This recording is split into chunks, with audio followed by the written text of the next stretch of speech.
नमस्कार. आज आपण संविधान 106वी घटनादुरुस्ती किंवा 106वी सुधारणा अधिनियम 2023 याच्याबद्दल थोडंसं चर्चा करणार आहोत. ओके, म्हणजे पहा, हे आपलं भारतीय संविधान आहे, इंडियन कॉन्स्टिट्यूशन.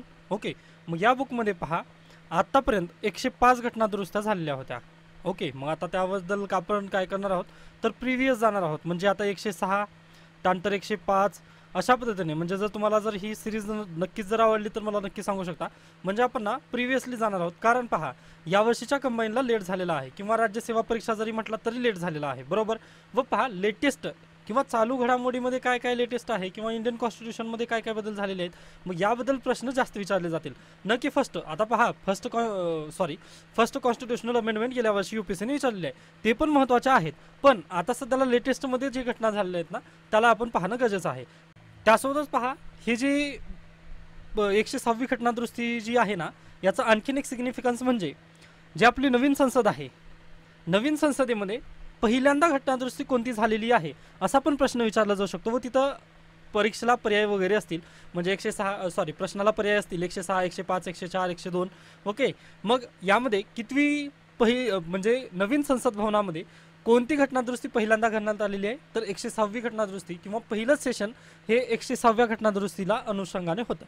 ओके, तर पहा, मग याबद्दल आता थोडंसं पाहूयात की 106वी जी घटनादुरुस्ती आहे यामध्ये काय काय दुरुस्त्या करण्यात आलेल्या आहेत. तर पहा, भारताचे संविधान यात आणखी सुधारणा करण्यासाठी अधिनियम करण्यात आलेला आहे. तो भारतीय गणराज्याच्या 74व्या वर्षी संसदेकडून पुढील प्रमाणित अधिनियमित होतो. आता पहा, जर तुम्ही डायरेक्टली ही जर लँग्वेज वाचलात, म्हणजे हे GR आहे गव्हर्नमेंट ऑफ इंडियाचं, ही जर लँग्वेज वाचलात तर तुम्हाला म्हणजे अगदीच खूप हे वाटेल किंवा ही वकिली भाषा आहे थोडीशी. मग यामुळे आपण काय करूयात, मी माझ्या भाषेत समजावून सांगण्याचा तुम्हाला प्रयत्न करणार आहे. जर शक्य झालं तर हे वाचून घेऊ शकता, मी आपल्या टेलिग्राम चॅनलवरती हे अपलोड करेन. पण जर शक्य झालं तर तुम्ही डायरेक्टली व्हिडिओकडे लक्ष द्या, तुम्हाला आय थिंक सर्व काही अगदी योग्यरित्या समजून येईल अशी मी नक्कीच अपेक्षा धरतोय. तर पहा, याचं जे संविधानची जी 106वी जी घटनादुरुस्ती आहे याचं नाव वगैरे देण्यात आलं आहे, संक्षिप्त नाव व प्रारंभ. तर पहा, या अधिनियमास संविधान 106वी घटनादुरुस्ती अधिनियम 2023 असे म्हणावे व आपण ते तशा पद्धतीनेच याचं इंट्रोडक्शन केलेलं आहे. त्यानंतर केंद्र सरकार राजपत्रित अधिसूचनेद्वारा नियत करील अशा दिनांकास अंमलात येईल. म्हणजे पहा, आत्ता सध्याला 106वी घटनादुरुस्ती अंमलबजावणी झालेली आहे का? परत एक प्रश्न विचारतोय मी की आज घडीला आपल्या देशामध्ये संविधान 106वी घटनादुरुस्ती अंमलात आलेली आहे का? तर बिलकुल नाही. का आली नाही? तर पहा, गव्हर्नमेंट ऑफ इंडियाने काय केलेलं आहे, याचं अंमलबजावणी अद्याप केलेली आहे का? बिलकुल नाही. त्यांनी त्यामुळेच म्हटलेलं आहे, इथे पहा, भाग 2 मध्ये यांनी काय दिलेलं आहे की तो केंद्र सरकार राजपत्रातील अधिसूचनेद्वारा नियत करील अशा दिनांकास अंमलात येईल. म्हणजे अद्याप अंमलबजावणी याची झाली नाही. आता पहा, काही विद्यार्थी हे रेकॉर्ड सेशन पाहत असतील व रेकॉर्ड सेशन पाहता त्यावेळी जर गव्हर्नमेंट ऑफ इंडियाने जर GR काढला व त्यांनी जर हा GR लागू केला तर कदाचित ते होऊ शकतं. पण आज तारीख आहे पहा 5 एप्रिल 2024. आज घडीला तरी अद्याप हा GR किंवा जी घटनादुरुस्ती 106वी आहे याला अंमलबजावणीत आणण्यात आलेलं नाही आहे. ओके, ती एक चांगली गोष्ट आहे. मग आता हे दोन गोष्टी समजल्या की नाव आणि प्रारंभ याचा केव्हापासून होईल. तर नाव काय आहे तर संविधान 106वी सुधारणा अधिनियम 2023 असं याचं नाव असेल. त्यानंतर याची अंमलबजावणी गव्हर्नमेंट ऑफ इंडियाला जेव्हा वाटेल त्यावेळेस त्यांनी जेव्हा GR काढतील त्यावेळेसपासून काय असणार आहे याचा प्रारंभ होईल असं इथं देण्यात आलेलं आहे. हे दोन बाबी समजल्या. मग आता खऱ्या अर्थाने 106वी घटनादुरुस्ती इथं सुरुवात होते. मग पहा, 106व्या घटनादुरुस्तीमध्ये पहिल्यांदाच त्यांनी काय केलं आहे, कलम 239 क. ओके, म्हणजेच काय 239 आर्टिकल कलम, म्हणजे भारतीय संविधानामधील जे कलम आहे पहा 239, यामध्ये त्यांनी AA असं तुम्ही म्हणू शकता. ओके, हे AA किंवा आपल्या मराठीमध्ये जर तुम्ही घेतला तर हे क येतं. ओके, AA किंवा क. मग यामध्ये पहा, अनुच्छेद 239 क मध्ये खंड 2 मधील उपखंड ख नंतर पुढील उपखंड समाविष्ट करण्यात येतील. व 239 क हे आर्टिकल कशा संदर्भात आहे असं जर तुम्हाला प्रश्न विचारण्यात वगैरे जर आला तर हे कशा संदर्भात आहे, नॅशनल कॅपिटल रिजन म्हणजेच काय Delhi NCR. Okay, Delhi NCR मधील हे आहे.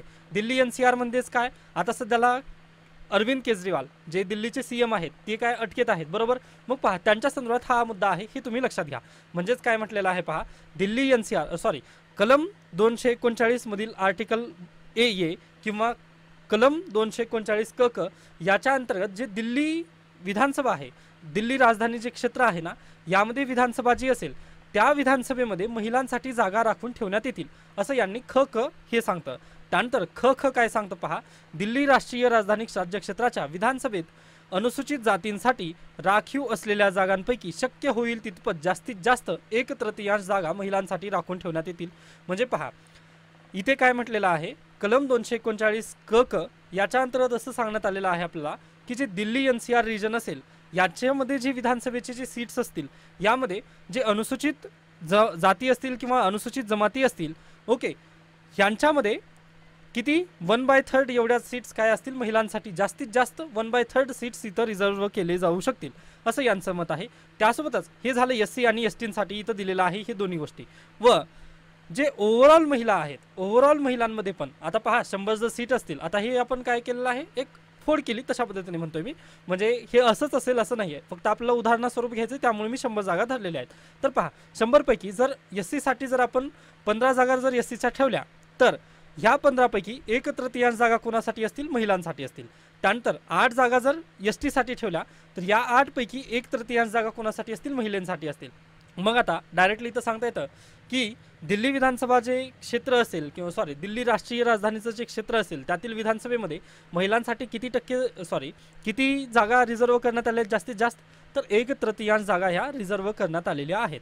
ओके, म्हणजे पहा टोटल जरी काढलात ना तुम्ही 100 पैकी 1/3 तसंच येणार आहे. व त्यानंतर SC आणि ST त्यासोबतच उर्वरित जे सर्व काही जागा असतील यामध्ये पण 1/3 अशाच पद्धतीने येईल ते. ओके, म्हणजे काळजी करू नका, फक्त 1/3 हा आकडा तुम्हाला लक्षात ठेवायचा आहे. व कलम 239 हे एक तुम्हाला लक्षात ठेवा, कशासाठी, तर दिल्ली NCR या प्रदेशासाठी. त्यानंतर लगेच दुसरी पहा, दुसरं कलम कोणत्यामध्ये काही चेंज करण्यात आलेले आहेत, जे भारतीय संविधानामधील भारतीय संविधानाची जी घटनादुरुस्ती आहे 106वी त्यानुसार पहिलं कोणाला अमेंड करण्यात आलं किंवा पहिली दुरुस्ती कुठं करण्यात आली, 239 क क इथे काही गोष्टी इन्सर्ट करण्यात आलेल्या आहेत. कलम 239 क क यामध्ये पॉईंट इन्सर्ट केलेले आहेत. त्यानंतर आपण कधी 330ला दुसरा अटॅक केलेला आहे. 330 मध्ये काय म्हटण्यात आलेलं आहे ते पहा, तर नवीन अनुच्छेद 330 क नवीन आर्टिकल, ओके, 330A पूर्वी फक्त 330 होतं, तर आता त्यामध्ये काय केलं आहे 330A असं आर्टिकलचा समावेश करण्यात आलेला आहे. व या आर्टिकलनुसार काय सांगितलं आहे पहा, संविधानाच्या अनुच्छेद 330 नंतर पुढील अनुच्छेद समाविष्ट करण्यात येईल. तर ते काय आहे 330 क 1 लोकसभेमध्ये महिलांसाठी जागा राखून ठेवण्यात येतील. मग पहा 239 AA हे कशा संदर्भात होतं, NCR दिल्ली रिजन व त्यांची विधानसभा या संदर्भात होतं. तसंच आता इथं कोणासाठी आहे, मग हे आर्टिकल 330 त्याच्यामध्ये 1 किंवा A म्हणू शकतो. मग हे कोणासाठी आहे, तर हे लोकसभासाठी आहे. समजत आहे ना तुम्हाला, हे लोकसभासाठी आहे. 239 हे होतं कोणासाठी, तर दिल्ली विधानसभा हे लोकसभेसाठी आहे. मग आता इथं पण तसंच आहे पहा, अनुसूचित जाती किंवा अन्य जे अनुसूचित जाती त्यासोबतच अनुसूचित जमाती यांच्यासाठी इथं काय जागा राखून ठेवण्याचं येतील असं यांनी सांगितलेलं आहे. म्हणजे पहा आता इथे डायरेक्टली समजावून सांगण्याचा प्रयत्न करेन.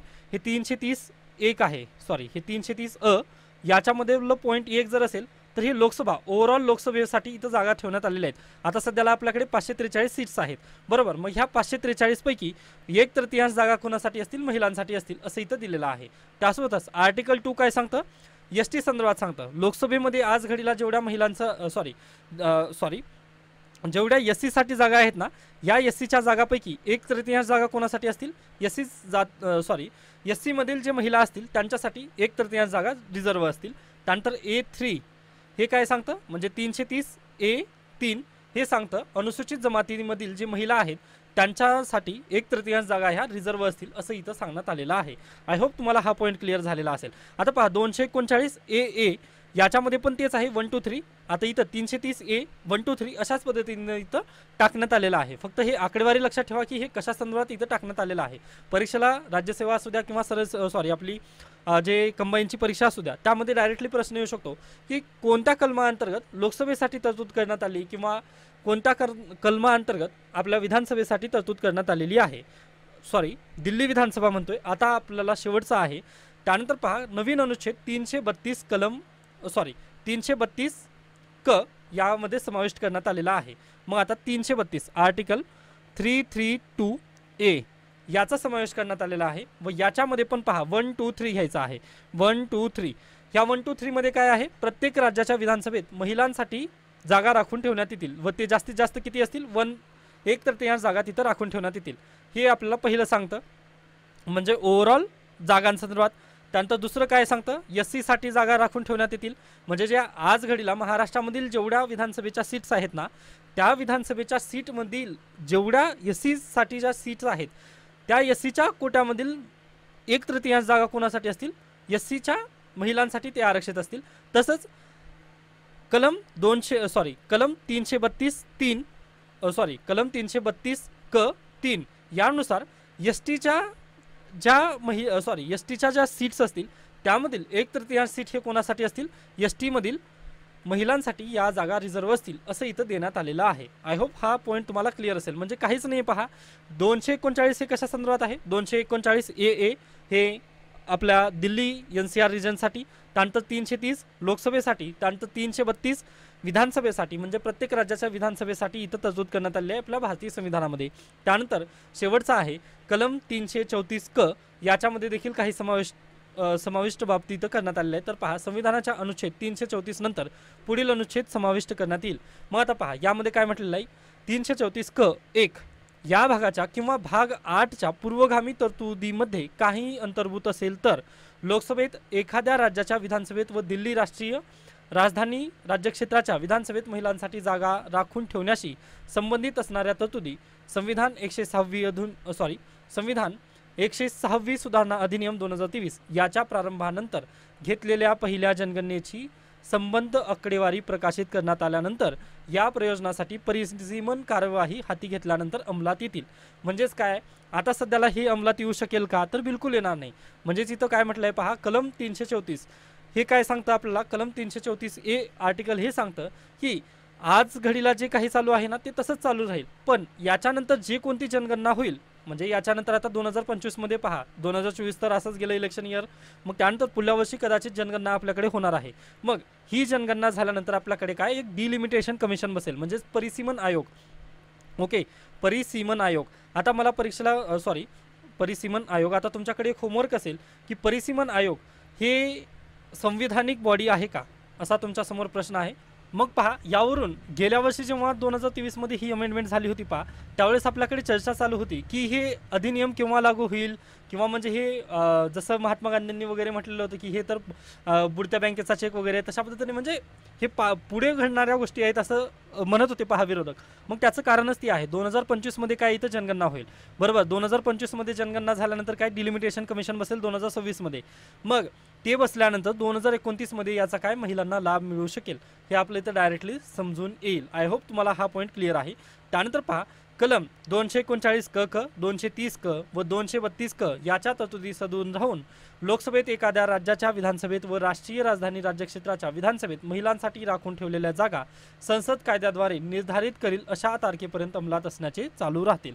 म्हणजेच पहा, संसदेने कायदा केला ना, तर संसदेने जेवढा वर्षाचा कायदा केला तेवढ्याच कालावधीसाठी हा इथं काय असणार आहे, हे जे महिलांसाठी 1/3 आरक्षण लागू केलेलं आहे ते तेवढ्याच कालावधी संबंधात लागू असणार आहे. म्हणजे पहा, संसदेने जर म्हटलं, आता इथं दिलेलं आहे की हे फक्त 15 वर्षांसाठी लागू वगैरे असेल, म्हणजे हे समाप्त झाल्यानंतर जे परिसीमन आयोगाने जे आकडेवारी दिलेली ती 15 वर्षासाठी चालू असेल असं इथं देण्यात आलेलं आहे. ओके, म्हणजे पहा, डिलिमिटेशन कमिशनने जी आकडेवारी देईल की SC साठी एवढ्या सीट्स रिझर्व ठेवावे लागतील, किंवा SC साठी महिलांसाठी एवढ्या सीट्स वगैरे रिझर्व असायला पाहिजेत, असं त्यांनी फक्त 15 वर्षाच्या कालावधीसाठी सांगणार आहेत, बरोबर. मग पहा, हे काय डिलिमिटेशन कमिशनची जी रिपोर्ट असेल ती किती 15 वर्षासाठी व्हॅलिड असेल. मग या रिपोर्टला धरून संसद काहीतरी कायदा बनवणार आहे. ओके, संसद कायदा बनवल्यानंतर काय होणार आहे पहा, तर संसद कायदा बनवत असताना त्यामध्ये काय व्हॅलिडिटी नमूद करेल. ओके, व ती व्हॅलिडिटी जोपर्यंत ती व्हॅलिडिटी असेल तोपर्यंतच हे काय असेल, महिलांचं आरक्षण असेल. म्हणजे पहा, असं तुम्हाला डायरेक्टली म्हणता येईल का की हे जे आरक्षण आहे, महिलांचं जे आरक्षण आहे, हे सालोन साल चालणार आहे का, मग तर बिलकुल नाही. का असणार नाही, कारण इथं डायरेक्टली त्यांनी व्हॅलिडिटी ऑलरेडी दिलेली आहे की संसद जेव्हा कायदा करेल त्यावेळेस ही व्हॅलिडिटी काय होईल, अंमलात वगैरे म्हणजे ती व्हॅलिडिटी तिथं संपुष्टात येईल असं यांनी ऑलरेडी इथं नमूद करून ठेवलेलं आहे. त्यानंतर परिसीमन आयोगाची व्हॅलिडिटी इथं किती आहे, 15 वर्ष आहे. याच्यापूर्वी पण तशीच होती. पहा, भारतीय संविधान जेव्हा मूळ तुम्ही वाचता त्यामध्ये पण असंच दिलेलं होतं, पण इंदिरा गांधी सरकारने काय केलं होतं, त्याला फ्रीज करून ठेवलेलं होतं. पुन्हा 2001 मध्ये पण फ्रीज केलेलं आहे व डिलिमिटेशन किंवा येणार आहे आपल्याकडे 2026 पर्यंत फ्रीज आहे. ओके, म्हणजे 25 वर्षासाठी आता आपण काय केलं, फ्रीज केलेलं आहे. ओके, मग असं आता पण याच्या पुढे पण तशाच पद्धतीने हे फ्रीज करण्याचा प्रयत्न केलं जाईल. त्यानंतर पहा, लोकसभेत एखाद्या राज्याच्या विधानसभेत व राष्ट्रीय राजधानी राज्यक्षेत्राच्या विधानसभेत महिलांसाठी राखून ठेवलेल्या जागांचे आवर्तन संसद कायद्याद्वारे निर्धारित करेल अशा परिसीमनाच्या प्रत्येक अनुवर्ती कारवाईनंतर अंमलात येईल. मग पहा, डिलिमिटेशन कमिशनची जी रिपोर्ट आहे त्यानुसारच हे सर्व काही चालणार आहे असं इथं म्हणणं आहे त्यांचं. आता हे कितवं कलम आपण पाहत आहोत, तर कलम 334 मध्ये हे अशा पद्धतीने अन्य तरतुदी देण्यात आलेल्या आहेत. ओके, त्यानंतर शेवटची तरतूद आहे, या अनुच्छेदातील कोणत्याही गोष्टीमुळे त्यावेळी अस्तित्वात असलेल्या लोकसभेचे, एखाद्या राज्याच्या विधानसभेचे किंवा राष्ट्रीय राजधानी दिल्ली राज्यक्षेत्राच्या विधानसभेचे विसर्जन होईपर्यंत लोकसभेत एखाद्या राज्याच्या विधानसभेतील किंवा NCR रिजन यामध्ये कोणत्याही प्रतिनिधित्वावर कोणताही परिणाम होणार नाही. म्हणजे पहा, आज घडीला किंवा आज आपल्याला तारीख किती आहे, एप्रिल 2024 मध्ये आता सध्याला लोकसभेची इलेक्शन चालू आहेत व आपल्याकडे हा कायदा आहे, पण या कायद्याची अंमलबजावणी अद्याप झालेली आहे का, बिलकुल नाही. मग इथं कलम 4 हे तेच म्हणत आहे, 334(4) याचं तेच म्हणणं आहे की बाबा जोपर्यंत आम्ही GR काढणार नाही तोपर्यंत जे लोकसभेच्या जागा असतील किंवा विधानसभेच्या जागा असतील त्यामध्ये या कायद्याचा कोणताही परिणाम होणार नाही. आता पहा, फक्त ही अमेंडमेंट करून त्यांनी ठेवलेली आहे, पण याची अंमलबजावणी जोपर्यंत गव्हर्नमेंट ऑफ इंडिया GR काढणार नाही तोपर्यंत याची अंमलबजावणी होणार आहे का, तर बिलकुल होणार नाही. मग आता ढोबळमानाने जर आपण पाहिलं तर याची अंमलबजावणी केव्हाच्या इलेक्शनमध्ये होईल, तर 2029च्या इलेक्शनमध्ये याची अंमलबजावणी नक्की होईल असं आपल्याला इथं डायरेक्टली सांगता येतं. त्यानंतर सुधारणेमुळे लोकसभेतील एखाद्या राज्याच्या विधानसभेतील किंवा दिल्ली राष्ट्रीय राजधानी राज्यक्षेत्राच्या विधानसभेतील आरक्षणावर परिणाम न होणे हेच सांगतं कलम 334 मधील जी 6वी तरतूद आहे ती याबद्दलच सांगते. पहा की संविधान 106 सुधारणा अधिनियम 2023 याद्वारे केलेल्या सुधारणांच्या उक्त अधिनियमाच्या प्रारंभास अस्तित्वात असलेल्या लोकसभेचे, एखाद्या राज्याच्या विधानसभेचे किंवा दिल्ली विधानसभेचे विसर्जन होईपर्यंत, हां तेच आपण आता म्हणजे मी 6 म्हटलेलं होतं पॉईंट, पण नाही आहे. तर पहा, 334(4) मध्ये ज्या तरतुदी होत्या ना, जोपर्यंत हे GR येत नाही तोपर्यंत यात काहीच चेंज वगैरे होणार नाही, तेच परत त्यांनी काही तर कंटिन्यू केलेलं आहे. आय होप तुम्हाला हा पॉईंट क्लिअर झालेला असेल, किंवा आता परत थोडंसं रिवाईज करण्याचा मी प्रयत्न करेन. तर पहा, 106वी घटनादुरुस्ती आपल्याकडे झालेली आहे, 106. ओके, अमेंडमेंट ॲक्ट झालेला आहे. कधीचा आहे, 2023ची ही घटनादुरुस्ती आहे, सप्टेंबर महिन्यामध्ये. त्यानंतर आपलं नवीन पार्लमेंटची जी बिल्डिंग आहे त्यामधील पहिली अमेंडमेंट हीच करण्यात आलेली आहे. हा पॉईंट तुम्ही लक्षात घ्या. त्यानंतर यानुसार महिलांना आरक्षण किती देण्यात आलेलं आहे, टक्के तर म्हणता येणार नाही, पण पहा 1/3 आरक्षण इथं महिलांना देण्यात आलेलं आहे. मग यामधील ज्या तरतुदी आहेत त्या अशा पद्धतीने 239 क हे कोणासाठी असेल, दिल्ली NCR रिजनसाठी या तरतुदी असतील. त्यानंतर 330 हे कोणासाठी असेल, तर लोकसभा. 330 हे कोणासाठी असेल, लोकसभा. लोकसभा. त्यानंतर 332 हे कोणासाठी असेल, 332A हे असेल विधानसभा, लेजिस्लेटिव्ह असेंब्ली ऑफ स्टेट.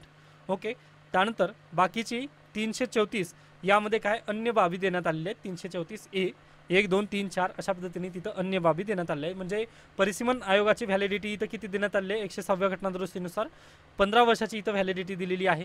त्यानंतर आणखीन पण प्रश्न पडू शकतो परीक्षेला की 106व्या घटनादुरुस्तीची व्हॅलिडिटी काय आहे, तर पहा तिथं देण्यात आलेली नाही आहे. म्हणजे महिलांना आरक्षण किती दिवसांकरिता दिलेलं आहे असं तिथं नमूद करण्यात आलेलं नाही आहे. ओके, मग हे नमूद केव्हा होईल, हे नमूद केव्हा होणार आहे, तर जेव्हा डिलिमिटेशन कमिशनची जेव्हा रिपोर्ट येईल 2026-27 मध्ये, त्या रिपोर्टला अनुसरून संसद काय करणार आहे, एक कायदा बनवेल. मग त्या कायद्यामध्ये संसद म्हणेल की या पुढे 15 वर्षासाठी महिलांना आरक्षण 1/3 देण्यात येईल. अशा पद्धतीने तिथं काय जेव्हा संसद ठरवेल तेव्हा ही व्हॅलिडिटी वगैरे तिथं चालू होईल असं इथं 106वी घटनादुरुस्ती आपल्याला इथं डायरेक्टली सांगता येते. आय होप तुम्हाला सर्व काही या 106वी जी घटनादुरुस्ती होती यामधील जे सर्व पॉईंट तुम्हाला समजलेले आहेत. याबद्दल काही शंका, काही सजेशन असतील तर नक्की मला सांगू शकता. त्यानंतर पहा, आता अगदीच म्हणजे थोडंसं न्यूज ॲनालिसिसचे जे व्हिडिओ आहेत ते मी थांबवलेले आहेत. त्याऐवजी आपण असंच, जर तुमचा रिस्पॉन्स वगैरे अशा व्हिडिओंना नक्कीच असेल तर मी काय करेन, फक्त एका टॉपिकवरती म्हणजे छोटे छोटे व्हिडिओ घेऊन येण्याचा प्रयत्न नक्की करेन. म्हणजे तुमच्या कन्सेप्ट ज्या आहेत त्या अगदीच क्लिअर करून मी देण्याचा प्रयत्न करेन. आय होप सर्व काही समजलेलं आहे. याच्या पलीकडेही देखील जर काही समजलं नसेल किंवा काही शंका असतील तर नक्की मला विचारू शकता. धन्यवाद.